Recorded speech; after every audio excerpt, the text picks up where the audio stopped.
Hello, fantasy baseball fans. Welcome to our very first fantasy baseball video on Grandpa Reads. I felt like it was appropriate to go ahead and touch base at least on some things here.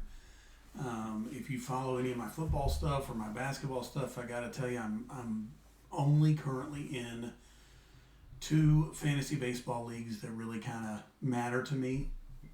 Occasionally, I will end up in just a public league on ESPN or something, just to kind of have a point of reference, see what's going out in kind of the world, and see if that is reflected in the leagues that I'm in. Now, the two that matter to me the most, one is on Fantrax. If you've not done Fantrax, if you're going to be commissioner, I can tell you there is a lot of technical, not necessarily skill, but technical reading and analysis required as far as what rules you want and what rules you don't.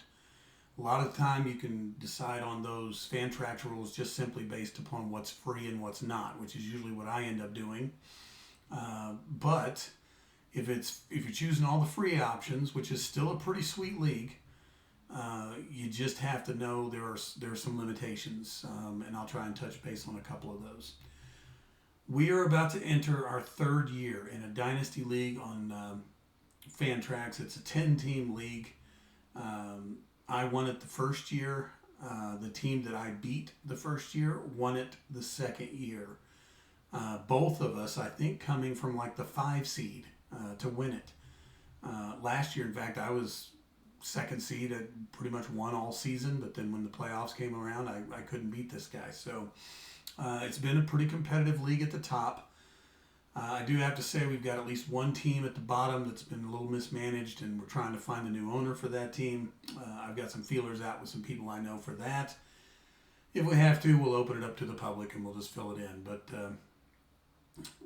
they get the number one pick next March. I guess that'd be this March, which might be a bit enticing for them.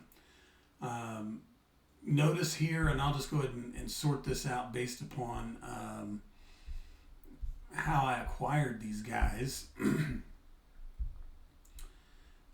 Last year, I made a trade for this year's first round pick, so I don't have a first round pick this year, to move up to 1-3. So I won the league, had the 110, moved up to 1-3, spent an extra first round pick, and I got Roki Sasaki. So I'm pretty excited about having him on my team. I'm okay with not having a first round pick this year. For what it is worth, in the startup draft, I picked Otani as the 4th pick in the startup draft. And there's been a guy talking to me about a trade for Otani. I finally had to tell him no, because I just did not feel like I was getting enough. So that was the startup draft, that 1.4. This was last year's rookie draft. We don't do just rookies. We do have some veterans in the draft. But I definitely traded up again to get DeVries here, because, again, I was picking at the 210, and I moved up to the 2-2. So in startup draft, second round snake draft, I picked Ellie De La Cruz. So my first 2 picks on this dynasty team were Otani and De La Cruz. And, man, have I been happy with that. I don't really plan on getting rid of either one. Jackson Holiday, he was my 3rd pick in the startup, and he's been a little bit of a mystery. We're going to keep hanging in there with him. 4th round pick in the startup was Rutschman. Matthews might end up being on the cut block this year. I can't figure out what to do with him, but he was my 4th round pick last year. Notice in the startup draft in rounds 5, 6, and 7, I picked Evan Carter, Jordan Walker, and Kodai Senga. And, man, I don't have any of those guys anymore, and I'm sure I ended up cutting them is what I ended up doing. Yeah, the just way too early of picks to have bombed. Luckily, I picked myself up with some later picks. O'Neill Cruz was my 8th round pick, and I have him on the trade block. I'm finding him to be kind of a head case, and I don't really want to deal with him anymore. And then notice 9, 10, 11, and 12 in the startup. I don't have any of those guys either. So That was a rough go. 5th through 12th round in the startup draft. Ced Mullings has always been awesome. And I'm probably going to have to let go of him this year, but I've loved having him on the team. Naylor's been awesome. But notice these guys again in red, man. I don't have hardly any of these guys anymore. I do still have Dylan Cruz. I do still have Jason Dominguez, and I do still have Pepio. But the rest of these guys, not so much. I picked up Painter in the startup draft in the 33rd round, and this is finally the year I think we're going to end up with something to write home about, that's for sure. Emerson was a 10th round draft pick last year, and I think he might get to play some this year. Notice 6th round pick last year, I got the rookie of the year in Jacob Wilson. 7th round pick, I got McGonigal, and he's probably going to play some this year as well. So really looking forward to some of these young guys coming on, that's for sure. I did do, needless to say, some trades, some pickups, some waiver wire, that sort of thing. And so that's where some of these other guys are coming from. Really excited about Simpson here, see how he can do. Bush was a claim, and he's maybe my starting first baseman this year. We'll see. Mizorowski, picked him up as a claim. Ramirez picked him up as a claim. Baldwin is a claim. Schwellenbach is a claim. And Bryce Turang, who I can't understand why no one had him, but really been able to kind of keep my roster fresh despite some really, really bad picks in the startup draft in the middle round. So that's where we're at. We are going to have an 8-round draft coming up March 8th, I think is where we're going to start that. It'll be a slow draft. And for what it's worth, I am still talking to this guy. He kind of wants Freddie Freeman, who I had traded from him, and he wants him back. So I'm probably going to cut him a pretty sweet deal on that. And, I'm willing to work with a lot of trade options, but I just don't know that we're going to do Ohtani. So I thought I would throw out real quick. I did a sleeper average draft position, and it does not look like this is really accurate yet. But if I line everybody out based upon draft position, then it really kind of looks better, at least when you take out all the guys that aren't on the roster. And here's Freddie Freeman right here. So I might end up trading him. I would definitely trade Snell. In fact, I'm looking at trading. We have 2 Ohtanis in this league. I might trade Snell for the Ohtani pitcher so I can have the hitter and the pitcher. Love Eugenio Suarez. I can't believe I picked him up as a claim. So despite the fact that I've made some bad picks, some other people have frankly made some bad cuts, and I've taken advantage of that, that's for sure. Did get Garcia, by the way, in a trade last year, and I'm really excited to have him. So this team is looking fun this coming season, and I'll be giving you guys updates, maybe not weekly, but we'll be giving you guys updates on how we're doing in this Dynasty League. The other league that I'm in is, I've only been in it 1 year, and it's a very hitter-centric league. Which I kind of had that vibe when I went into the draft last year.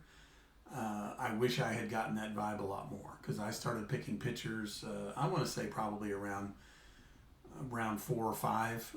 I am pretty determined this year that I am not going to pick up any pitchers until I have every single hitter spot filled, and probably a backup or 2. So we're talking like round 12 is probably when I'll start picking up pitchers. So anyway, so just know this was kind of how we went in the draft last year. It's a 3-keeper league, and I actually kept a pitcher. And again, knowing that now, I won't even bother with keeping pitchers this year. So I had the 9th pick in the first round. I picked Pete Alonso, which wasn't terrible, but believe it or not, at first base, I didn't even always start him.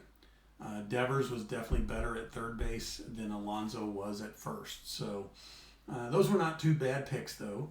Harris, believe it or not, I did not draft. That's why this is green here. I picked him up off the waiver wire. Somebody cut him, and so I picked him up. And for what it's worth, he didn't do much. So whoever cut him was probably pretty happy with cutting him. So yeah, here was Gilbert. I picked up Gilbert in the 3rd round. I picked up Sale in the 4th, and I picked up Clase, who ended up suspended probably for the rest of his life, in the 5th round. Those 3 picks I definitely wish I had back. That's got to be hitter right there. I realized a lot of hitters were going, so I jumped in with Simeon, and then went right back to pitching with Nola. I did pick up Cassis after someone cut him, and then of course he got hurt. So I thought maybe I'd keep him, but I probably won't. Went Vientos, he was a bust. Went Freed. Picked up Cruz off the waiver wire after someone else cut him, kind of a bust. Picked up Miller, relief pitcher, and again, when I look back at this draft now, I see the mistakes I made. I'm sitting here picking Dominguez as an outfielder, and he was not good. He did not come through for me. I'm picking Volpe at shortstop with my 11th round pick. So for what it's worth, I did get a little bit lucky with Pete Crow Armstrong, and he might end up being a keeper. If I do keep him, he will cost me a 12th round pick, but I think he's worth it. So I'm probably keeping Crow Armstrong. I'm probably keeping Roman Anthony. He's going to be a 19th round pick, and at that point, again, I needed any outfielder I could find, and Roman Anthony luckily got the call up, and he did kind of bail me out a few times. So probably going to keep him for a 9th round pick. I have a few maybes in here that I might, like for example, Michael Bush here. I might keep him as a 21st round pick for my first base, because again, I rotated him with Alonso at first base. I really did. They weren't that different. It kind of depended on who the pitching was and all that. Jackson Holiday, man, that's the name, Holiday's and confused. Just not sure how I'm going to work out whether or not I'm going to keep Holiday, even at a 17th round pick. I just don't know if he's worth it. Herrera at catcher is a maybe. I do like him, but with Cal Raleigh hitting that many bombs at catcher last year, and I'm sure whoever's got him is going to keep him this year, because I think they can. We can only keep players for 2 years, and Raleigh was not a keeper last year. I feel like you're going to have to invest, if you can, on a catcher who might hit you some bombs this year. So don't know if Herrera is necessarily where I go with that. But with my maybes being Holiday, Herrera, and Bush, what I very well might end up doing is just keeping 2, Crow Armstrong and Anthony, and then just throwing that all up everybody else back, getting a 3rd round pick, and picking a bat, whatever bat I can get. And like I said, this year going into this one, I am very likely going to pick somewhere in the neighborhood of 11 or 12 hitters first before I go to pitching at all. Because I can tell you now, the hitters dried up like you would not believe. And my pitchers didn't come through. I mean, it's pretty much that simple. If you're picking Clase in the 5th round and he's suspended, you're kind of toast. And he's a relief pitcher too, which I would have thought in the 5th round was a bargain. Trust me, it wasn't. It was not. And I will stream pitchers this year before I will spend high draft picks on them. I just don't think it's wise. Even Freed in the 8th round seems like a good deal. No, he wasn't worth it. The scoring in this league is definitely skewed toward hitting. So yeah, just know that's kind of where we're at with the 2 leagues that I take the most seriously. This one, for what it's worth, Holidays and Confused. I will change the name depending on who else I get this year, and I don't know that I'm going to have Holidays, so we'll see. I'll also say, for what it's worth, I think this team started off like 6-1 or something. I mean, we started off hot.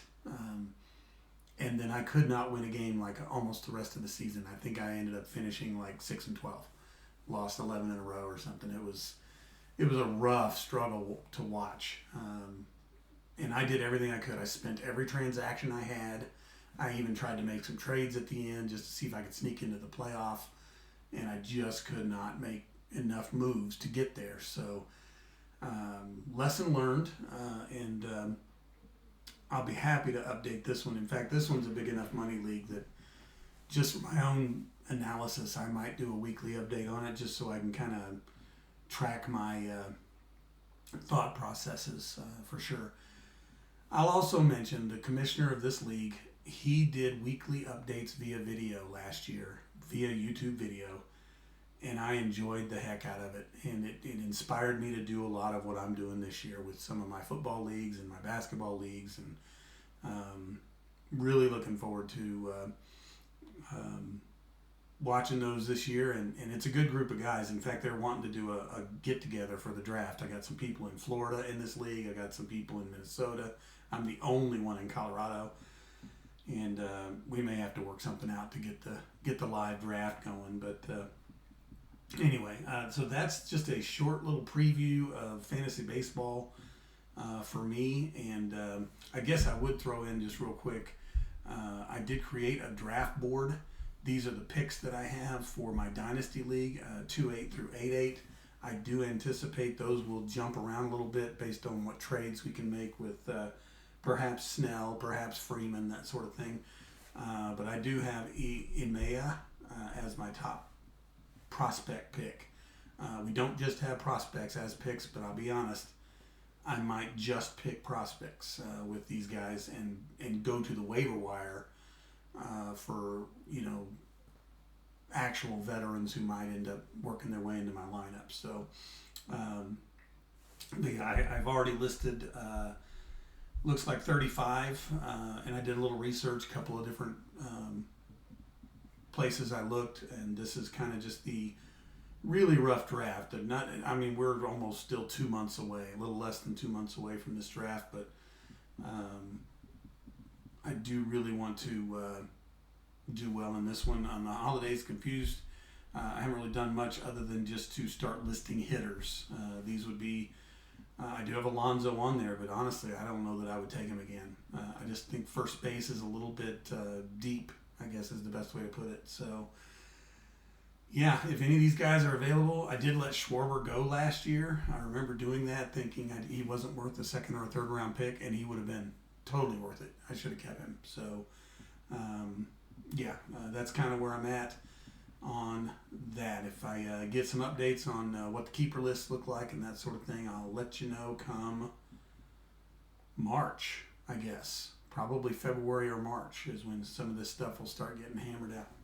You guys stay safe out there, and thanks again for checking in on the first fantasy baseball preview.